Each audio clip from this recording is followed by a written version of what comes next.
लीजिए सुनिए गोदान भाग 3। होरी अपने गांव के समीप पहुंचा तो देखा अभी तक गोबर खेत में ऊख गोड़ रहा है और दोनों लड़कियां भी उसके साथ काम कर रही हैं। लू चल रही थी, बगुले उठ रहे थे, भूतल धधक रहा था, जैसे प्रकृति ने वायु में आग घोल दी हो। ये सब अभी तक खेत में क्यों है? क्या काम के पीछे सब जान देने पर तुले हुए हैं? वह खेत की ओर चला और दूर से ही चिल्लाकर बोला, आता क्यों नहीं गोबर?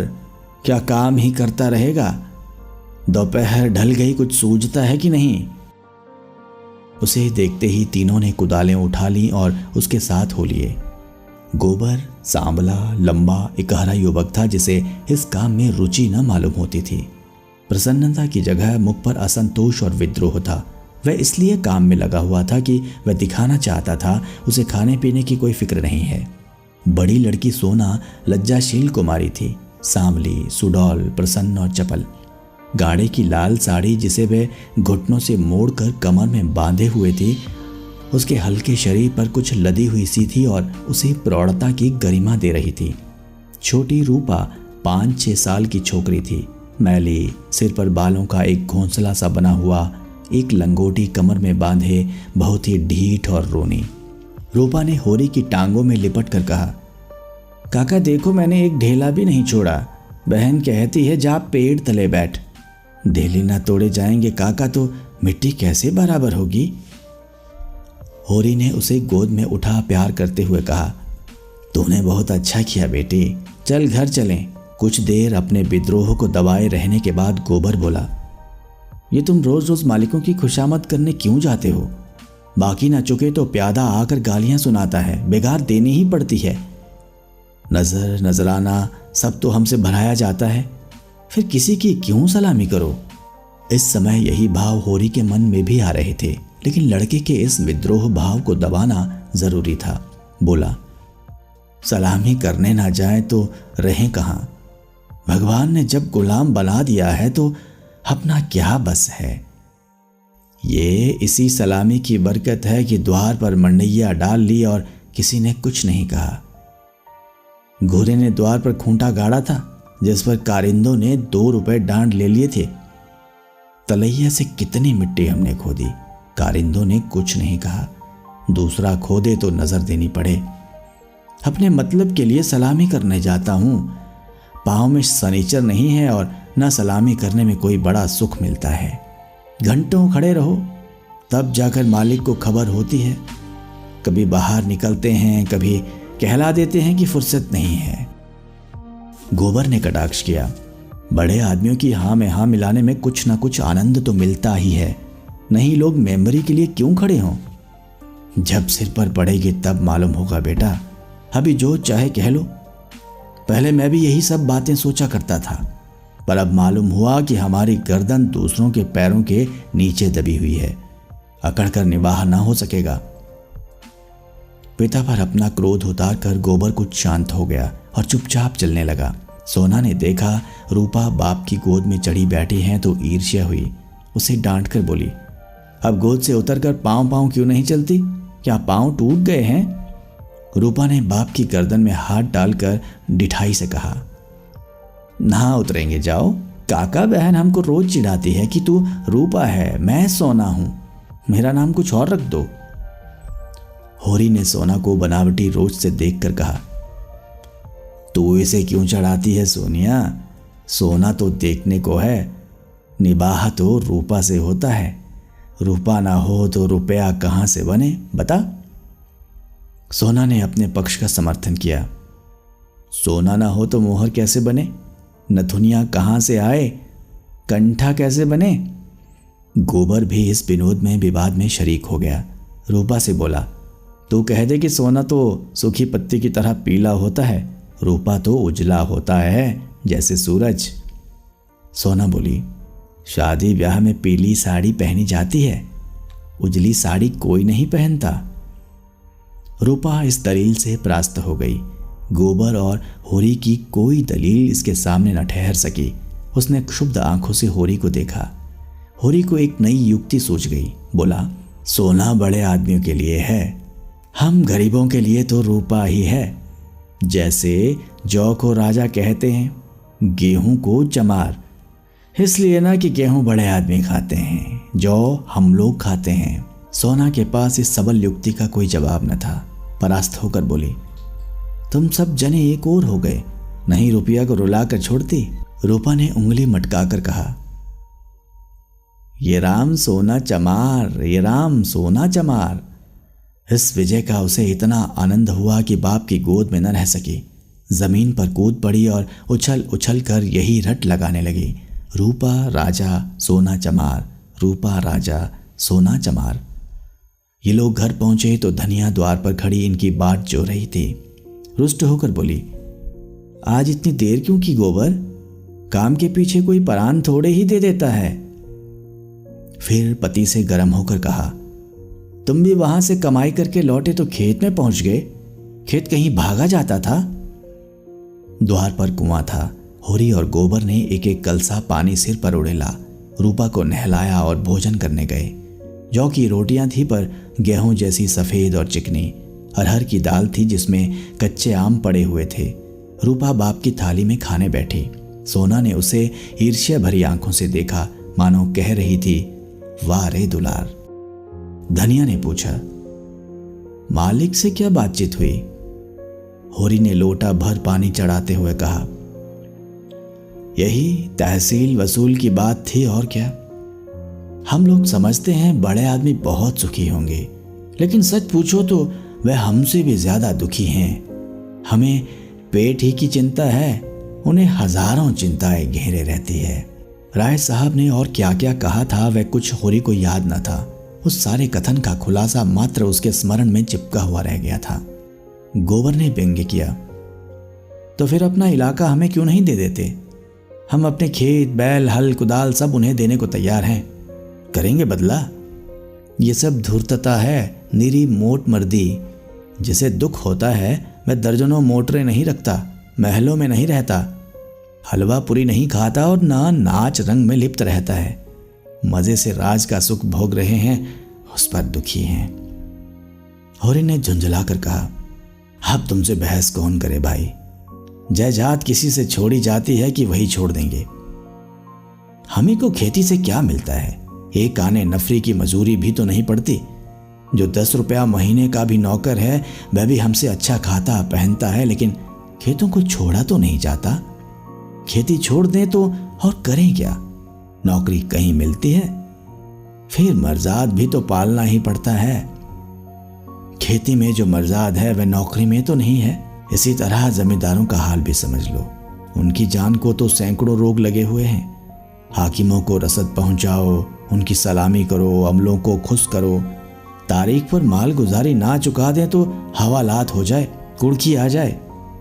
हमें तो कोई हवालात नहीं ले जाता, 2-4 गालियां घुड़कियां ही तो मिलकर रह जाती हैं। गोबर ने प्रतिवाद किया, ये सब कहने की बातें हैं। हम लोग दाने दाने के मोहताज हैं, देह पर साबित कपड़े नहीं हैं। चोटी का पसीना एड़ी तक आता है तब भी गुजर नहीं होता। उन्हें क्या, मजे से गद्दी मनसद लगाए बैठे हैं, सैकड़ों नौकर चाकर हैं, हजारों आदमियों पर हुकूमत है। रुपए न जमा होते हों पर सुख तो सभी तरह का भोगते हैं। धन लेकर आदमी और क्या करता है? तुम्हारी समझ में हम और वह बराबर हैं? भगवान ने तो सबको बराबर ही बनाया है। ये बात नहीं है बेटा, छोटे बड़े भगवान के घर से बनकर आते हैं। संपत्ति बड़ी तपस्या से मिलती है। उन्होंने पूर्व जन्म में जैसे कर्म किए हैं उनका आनंद भोग रहे हैं। हमने कुछ नहीं संचा तो भोगें क्या? ये सब मन को समझाने की बातें हैं।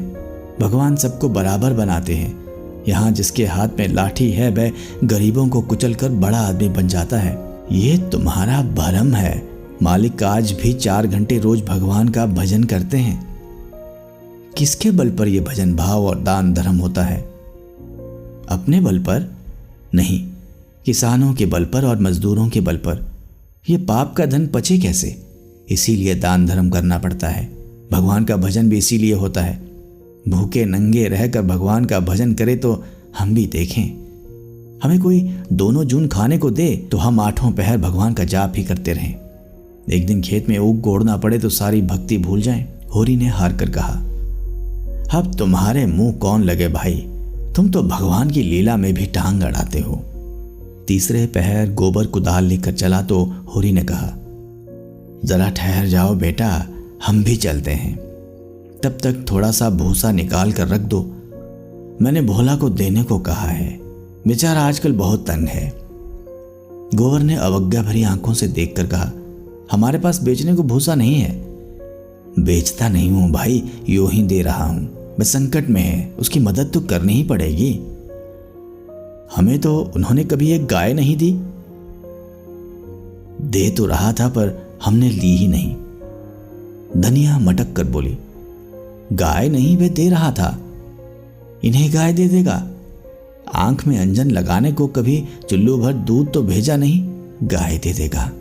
होरी ने कसम खाई, नहीं, जवानी कसम, अपनी पछाई गाय दे रहे थे, हाथ तंग है, भूसा चारा नहीं रख सके, अब एक गाय बेचकर भूसा लेना चाहते हैं।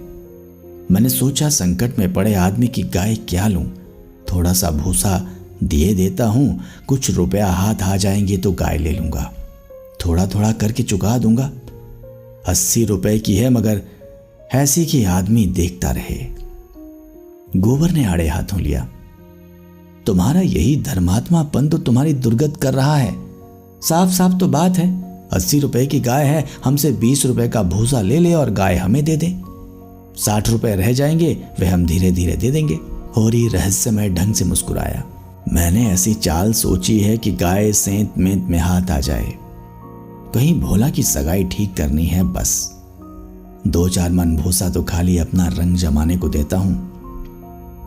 गोबर ने तिरस्कार किया, तो तुम अब सबकी सगाई ठीक करते फिरोगे? धनिया ने तीखी आंखों से देखा, अब यही एक उधम तो रह गया है, नहीं देना है हमें भूसा किसी को, यहां भोला भोली किसी का कर्ज नहीं खाया है। होरी ने अपनी सफाई दी, अगर मेरे जतन से किसी का घर बस जाए तो इसमें कौन सी बुराई है। गोबर ने चिलम उठाई और आग लेने चला गया, उसे यह झमेला बिल्कुल नहीं भाता था। धनिया ने सर हिलाकर कहा, जो उनका घर बसाएगा वह 80 रुपए की गाय लेकर चुप न होगा, एक थैली गिनवाएगा। होरी ने पुचारा दिया, यह मैं जानता हूं, लेकिन उनकी भलमनसी को भी तो देखो, मुझसे जब मिलता है तेरा बखान ही करता है, ऐसी लक्ष्मी है, ऐसी सलीकेदार है। धनिया के मुख पर संदिग्धता झलक पड़ी, मन भाई मुड़िया हिलाए वाले भाव से बोली, मैं उनके बखान की भूखी नहीं हूं, अपना बखान धरे रहें। होरी ने स्नेह भरी मुस्कान के साथ कहा, मैंने तो कह दिया भैया, वह नाक पर मक्खी भी नहीं बैठने देती, गालियों से बात करती है, लेकिन वह यही कहे जाए कि वह औरत नहीं लक्ष्मी है। बात यह है कि उसकी घरवाली जवान की बड़ी तेज थी, बेचारा उसके डर के मारे भागा भागा फिरता था, कहता था जिस दिन तुम्हारी घरवाली का मुंह सवेरे देख लेता हूं उस दिन कुछ ना कुछ जरूर हाथ लगता है। मैंने कहा तुम्हारे हाथ लगता होगा, यहां तो रोज देखते हैं, कभी पैसे से भेंट नहीं होती, तुम्हारे भाग ही खोटे हैं तो मैं क्या करूं। लगा अपने घरवाले की बुराई करने, भिखारी को भीख तक नहीं देती थी, झाड़ू लेकर मारने दौड़ती थी, लालची ऐसी थी कि नमक तक दूसरों के घर से मांग लाती थी। मरने पर किसी की क्या बुराई करूं, मुझे देखकर जल उठती थी। भोला बड़ा गमखोर था कि उसके साथ निवाह कर दिया, दूसरा होता तो जहर खा मर जाता। मुझसे 10 साल बड़े होंगे भोला, पर राम राम पहले ही करते हैं। तो क्या कहते थे, जिस दिन तुम्हारी घरवाली का मुंह देख लेता हूं तो क्या होता है, उस दिन भगवान कहीं ना कहीं से कुछ भेज देते हैं। बहुएं भी तो वैसी ही चटोरी नाई हैं, अब की सबों ने 2 रुपए के खरबूजे उधार खा डाले, उधार मिल जाए फिर उन्हें चिंता नहीं होती कि देना पड़ेगा या नहीं। अरे भोला रोते काहे को हैं? गोबर आकर बोला, भोला दादा आ पहुंचे, मन दो मन भूसा है, वह उन्हें दे दो, फिर उनकी सगाई ढूंढने निकलो। धनिया ने समझाया, आदमी द्वार पर बैठा है, उसके लिए खाट बाट तो डाल नहीं दी, ऊपर से लगे भुनभुनाने। कुछ तो भलमनसी सीखो, कलसा ले जाओ, पानी भर कर रख दो, हाथ मुंह धोएं, कुछ रस पानी पिला दो। मुसीबत में ही आदमी दूसरों के सामने हाथ फैलाता है। होरी बोला, रस बस का काम नहीं है, कौन, कोई बाहुने हैं? धनिया बिगड़ी। बाहुने और कैसे होते हैं? रोज रोज तो तुम्हारे द्वार पर नहीं आते हैं। इतनी दूर से धूप घाम में आए हैं, प्यास लगी ही होगी। रुपया देख, डब्बे में तंबाकू है कि नहीं? गोबर के मारे काहे को बची होगी। दौड़कर 1 पैसे की तंबाकू सहुआइन की दुकान से ले ले। भोला की आज जितनी खातिर हुई उतनी और कभी ना हुई होगी। गोबर ने खाद डाल दी, सोना रस घोल लाई, रूपा तंबाकू भर लाई। धनिया द्वार पर किवाड़ की आड़ में खड़ी अपने कानों से अपना बखान सुनने के लिए अधीर हो रही थी। भोला ने चिलम हाथ में लेकर कहा, अच्छी घरनी घर आ जाए तो समझ लो लक्ष्मी आ गई। वही जानती है छोटे बड़े का आदर सत्कार कैसे करना चाहिए। धनिया के हृदय में उल्लास का कंपन हो रहा था। चिंता और निराशा और अभाव से आहत आत्मा इन शब्दों में एक कोमल शीतल स्पर्श का अनुभव कर रही थी। होरी जब भोला का खांचा उठाकर भूसा लाने अंदर चला तो धनिया भी पीछे पीछे चली। होरी ने कहा, जाने कहां से इतना बड़ा खांचा मिल गया। किसी भड़भूंजे से मांग लिया होगा। मन भर से कम न भरेगा। 2 खांचे भी दिए तो 2 मन निकल जाएंगे। धनिया फूली हुई थी, मलामत की आंखों से देखती हुई बोली, या तो किसी को न्योता ना दो और दो तो भरपेट खिलाओ। तुम्हारे पास फूल पत्र लेने थोड़े ही आए हैं कि चंगेर लेकर चलते। देते ही हो तो 3 खांचे दे दो। भला आदमी लड़कों को क्यों नहीं लाया? अकेले कहां तक ढोएगा? जान निकल जाएगी। 3 खांचे तो मेरे दिए ना दिए जाएंगे। तब क्या 1 खांचा देकर टालोगे? गोबर से कह दो अपना खांचा भरकर उनके साथ चला जाए। गोबर ऊख गोड़ने जा रहा है। एक दिन ना गोड़ने से ऊख सूख न जाएगी। ये तो उनका काम था कि किसी को अपने साथ ले लेते। भगवान के दिए 2 बेटे हैं। ना होंगे घर पर, दूध लेकर बाजार गए होंगे। यह तो अच्छी दिल लगी है। अपना माल भी दो और उसे घर तक पहुंचा भी दो। लाद दे, लदा दे, लादने वाला साथ कर दे। अच्छा भाई, कोई मत जाए, मैं पहुंचा दूंगी। बड़ों की सेवा करने में लाज नहीं है। और 3 खांचे उन्हें दे दूं तो अपने बैल क्या खाएंगे? ये सब तो न्योता देने से पहले ही सोच लेना था। ना हो तुम और गोबर दोनों जने चले जाओ। मुरावत की तरह की जाती है। अपना घर उठाकर नहीं दे दिया जाता। अभी जमींदार का प्यादा आ जाए तो अपने सिर पर भूसा लाद कर पहुंचाओगे तुम, तुम्हारा लड़का लड़की सब। और वहां साइत मन 2 मन लकड़ी भी गाड़नी पड़े। जमींदार की बात और है। हाँ, वह डंडे के जोर से काम लेता है ना। उसके खेत नहीं जोतते। खेत जोतते हैं तो लगान नहीं देते। अच्छा भाई, जान न खा, हम दोनों चले जाएंगे। कहां से कहां मैंने इन्हें भूसा देने को कह दिया। या तो चलेगी नहीं या चलेगी तो दौड़ने लगेगी। 3 खांचे भूसे से भर दिए गए। गोबर कूड़ रहा था। उसे अपने बाप के व्यवहारों में जरा भी विश्वास न था। मैं समझता था ये जहां जाते हैं वहीं कुछ ना कुछ घर से खो आते हैं। धनिया प्रसन्न थी। रहा होरी, वह धर्म और स्वार्थ के बीच में डूब उतर रहा था। होरी और गोबर मिलकर एक खांचा बाहर लाए। भोला ने तुरंत अपने अंगोछे का बींड बनाकर सिर पर रखते हुए कहा, मैं इसे रखकर अभी भागा आता हूं, 1 खांचा और लूंगा। होरी बोला, 1 नहीं, अभी 2 और भरे धरे हैं और तुम्हें ना आना पड़ेगा। मैं और गोबर 1-1 खांचा लेकर तुम्हारे साथ ही चलते हैं। भोला स्तंभित हो गया। होरी उसे अपना भाई बल्कि उससे भी निकट जान पड़ा। उसे अपने भीतर एक ऐसी तृप्ति का अनुभव हुआ जिसने मानो उसके संपूर्ण जीवन को हरा कर दिया। तीनों भूसा लेकर चले तो राह में बातें होने लगी। भोला ने पूछा, दशहरा आ रहा है, मालिकों के द्वार पर तो बड़ी धूमधाम होगी। हाँ, तंबू समियाना गड़ गया है। अब की लीला में मैं भी काम करूंगा। राय साहब ने कहा है तुम्हें राजा जनक का माली बनना पड़ेगा। मालिक तुमसे बहुत खुश हैं। उनकी दया है। एक क्षण के बाद भोला ने फिर पूछा, सगुन करने के लिए रुपए का कुछ जुगाड़ कर लिया है? माली बन जाने से तो गला ना छूटेगा। होरी ने मुंह का पसीना पोंछकर कहा, उसी की चिंता तो मारे डालती है दादा। अनाज तो सबका सब खलियान ही में तुल गया। जमींदार ने अपना लिया, महाजन ने अपना लिया। मेरे लिए 5 सेर अनाज बच रहा। ये भूसा तो मैंने रातों रात ढोकर छिपा दिया था, नहीं तिनका भी ना बचता। जमींदार तो एक ही है मगर महाजन 3-3 है। सहुआइन अलग और मंगरू अलग और दाता दिन पंडित अलग। किसी का ब्याज भी पूरा ना चुका। जमींदार के भी आधे रुपए बाकी पड़ गए। सहुआइन से फिर रुपए उधार लिए तो काम चला। सब तरफ किफायत करके देख लिया भैया, कुछ नहीं होता। हमारा जन्म इसीलिए हुआ है कि अपना रक्त बहाएं और बड़ों का घर भरें। मूल का दुगना सूद भर चुका हूं, पर मूल ज्यों का त्यों सिर पर सवार है। लोग कहते हैं शादी गमी में, तीरथ बरत में हाथ बांध कर खर्च करो। मुद्दा रास्ता कोई नहीं दिखाता। राय साहब ने बेटे के ब्याह में 20,000 लुटा दिए। उनसे कोई कुछ नहीं कहता। मंगरू ने अपने बाप के क्रियाक्रम में 5,000 लगाए। उनसे कोई कुछ नहीं पूछता। वैसे ही मर्जात तो सबकी है। भोला ने करुण भाव से कहा, बड़े आदमियों की बराबरी तुम कैसे कर सकते हो भाई?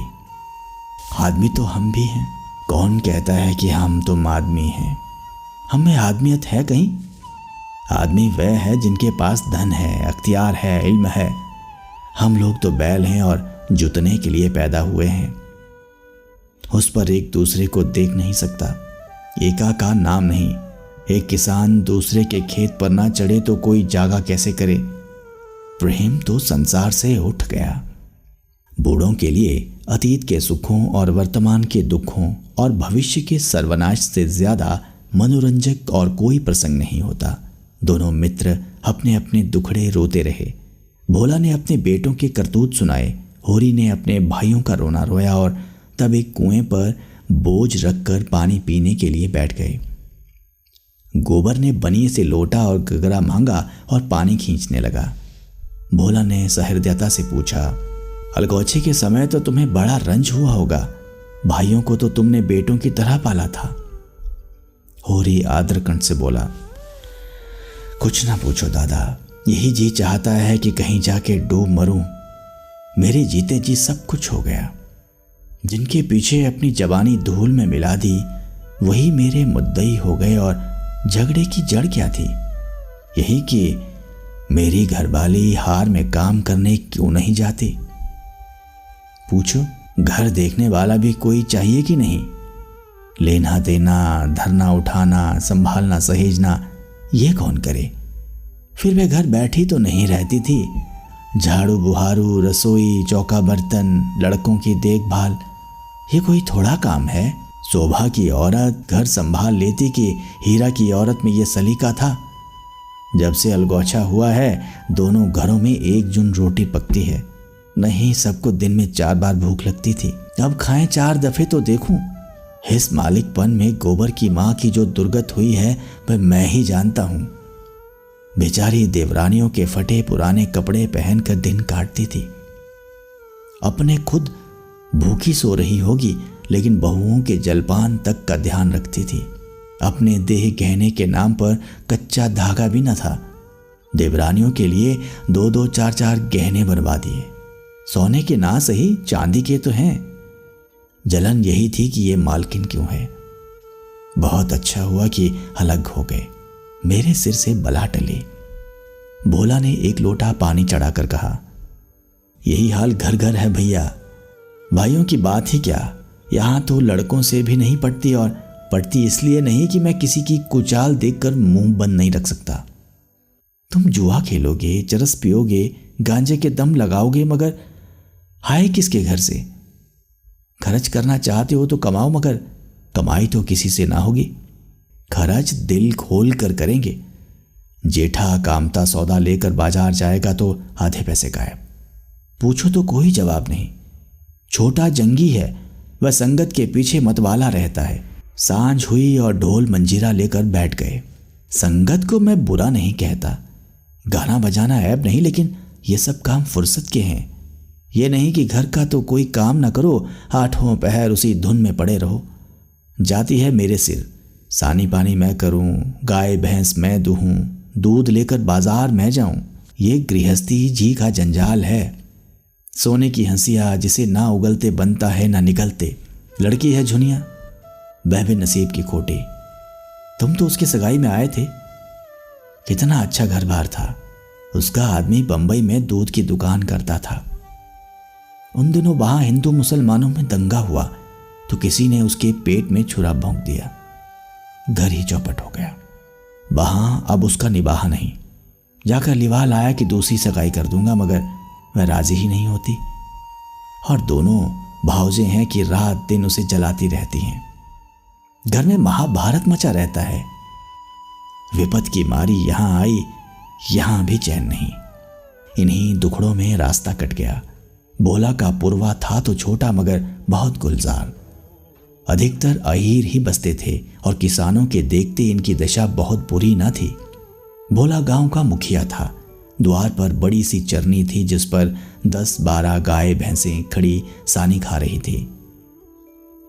उसारे में एक बड़ा सा तख्त पड़ा था जो शायद 10 आदमियों से भी ना उठता। किसी खूंटी पर ढोलक लटक रही थी, किसी पर मंजीरा। एक ताक पर कोई पुस्तक बस्ते में बंधी रखी हुई थी जो शायद रामायण हो। दोनों बहुएं सामने बैठी गोबर पात रही थी और झुनिया चौखट पर खड़ी थी। उसकी आंखें लाल थी और नाक के सिरे पर भी सुर्खी थी। मालूम होता था अभी रोकर उठी है। उसके मांसल स्वस्थ सुगठित अंगों से मानो यौवन लहरें मार रहा था। मुंह बड़ा और गोल था, कपोल फूले हुए, आंखें छोटी और भीतर धंसी हुई। माथा पतला पर वक्ष का उभार और गात का वह गुदगुदापन आंखों को खींचता था। उस पर छपी हुई गुलाबी साड़ी उसे और भी शोभा प्रदान कर रही थी। भोला को देखते ही उसने लपक कर उनके सिर से खांचा उतरवाया। भोला ने गोबर और होरी के खांचे उतरवाए और झुनिया से बोले, पहले एक चिलम भर ला, फिर थोड़ा सा रस बना ले। पानी ना हो तो गगरा ला, मैं खींच दूं। होरी महतो को पहचानती है ना? फिर होरी से बोला, घरने के बिना घर नहीं रहता भैया, पुरानी कहावत है। नाटन खेती बहुरियन घर। नाटे बैल क्या खेती करेंगे और बहुएं क्या घर संभालेंगी। जब से इनकी मां मरी है जैसे घर की बरकत ही उठ गई। बहुएं आटा पात लेती हैं पर गृहस्थी चलाना क्या जाने। हाँ, मुंह चलाना खूब जानती है। लौंडे कहीं फड़ पर जमे होंगे। सब के सब आलसी हैं, कामचोर। जब तक जीता हूं इनके पीछे मरता हूं। मर जाऊंगा तो आप सिर पर हाथ धर कर रोएंगे। लड़की भी वैसी ही है। छोटा सा अड़ोना भी करेगी तो भुन भुना कर। मैं तो सह लेता हूं, खसम थोड़े ही सहेगा। झुनिया एक हाथ में भरी हुई चिलम, दूसरे में रस का लोटा लिए बड़ी फुर्ती से आ पहुंची। फिर रस्सी और कलसा लेकर पानी भरने चली।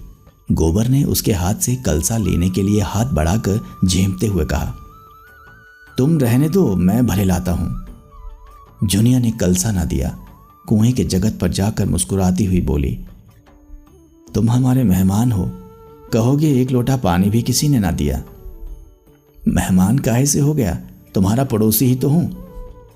पड़ोसी साल भर में एक बार भी सूरत न दिखाए तो मेहमान ही है। रोज रोज आने से मर्जाद भी तो नहीं रहती। झुनिया हंसकर तिरछी नजरों से देखती हुई बोली, वही मर्जाद तो दे रही हूं। महीने में एक बार आओगे, ठंडा पानी दूंगी। 15वें दिन आओगे, चिलम पाओगे। 7वें दिन आओगे, खाली बैठने को माची दूंगी। रोज रोज आओगे, कुछ ना पाओगे। दर्शन तो दोगी। दर्शन के लिए पूजा करनी पड़ेगी। ये कहते कहते जैसे उसे कोई भूली हुई बात याद आ गई। उसका मुंह उदास हो गया। वह विधवा है। उसके नारित्व के द्वार पर पहले उसका पति रक्षक बना बैठा रहता था। वह निश्चिंत थी। अब उस द्वार पर कोई रक्षक न था, इसलिए वह उस द्वार को सदैव बंद रखती है। कभी कभी घर के सूनेपन से उकता कर वह द्वार खोलती है, पर किसी को आते देखकर भयभीत होकर दोनों पट भेड़ लेती हैं। गोबर ने कलसा भरकर निकाला। सबों ने रस पिया और एक चिलम तंबाकू और पीकर लौटे। भोला ने कहा, कल तुम आकर गाय ले जाना गोबर, इस वक्त तो सानी खा रही है। गोबर की आंखें उसी गाय पर लगी हुई थी और मन ही मन में मुग्ध हुआ जाता था। गाय इतनी सुंदर और सुडौल है, इसकी उसने कल्पना भी ना की थी। होरी ने लोभ को रोककर कहा, मंगवा लूंगा, जल्दी क्या है। तुम्हें जल्दी ना हो, हमें तो जल्दी है। उसे द्वार पर देखकर तुम्हें वह बात याद रहेगी, उसकी मुझे बड़ी फिक्र है दादा। तो कल गोबर को भेज देना। दोनों ने अपने अपने खांचे सिर पर रखे और आगे बढ़े। दोनों इतने प्रसन्न थे मानो व्याग करके लौटे हों। होरी को तो अपने चिर संचित अभिलाषा के पूरे होने का हर्ष था और बिना पैसे के। गोबर को इससे भी बहुमूल्य वस्तु मिल गई थी। उसके मन में अभिलाषा जाग उठी थी। अवसर पाकर उसने पीछे की ओर देखा। झुनिया द्वार पर खड़ी थी, मत आशा की भांति अधीर चंचल।